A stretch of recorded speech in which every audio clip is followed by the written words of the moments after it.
Things like the existence of Lucy, who apparently was the third best friend in our group, how another friend called Katie turned out to be our mortal enemy. Or even darker stuff, like how Mr. Lanster, a well-liked teacher back in high school, was arrested for dating one of his students. Sarah asked me to explain what happened in this timeline for her to know and try blending in. As the weeks passed, I kept hanging out with Sarah. Our time together felt both familiar and new.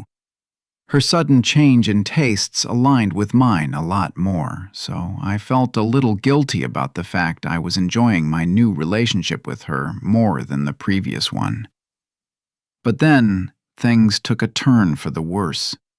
She began getting sick often, and the more I saw her, the more her face was filled with dread and despair as an unknown disease took over her body. My routine changed to include daily visits to the hospital. As her health deteriorated, the amount of time I was allowed to see her was reduced as well. Last week was the last time I saw Sarah. She looked so frail, I worried she'd pass away any second. But the poor girl was still able to have a conversation just fine. We had been talking for a bit. The time for me to leave was near. "I have been cursed," she said, all of a sudden, changing topics. "What?"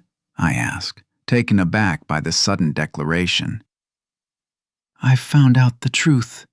I've been cursed to die here, in a reality that isn't my own."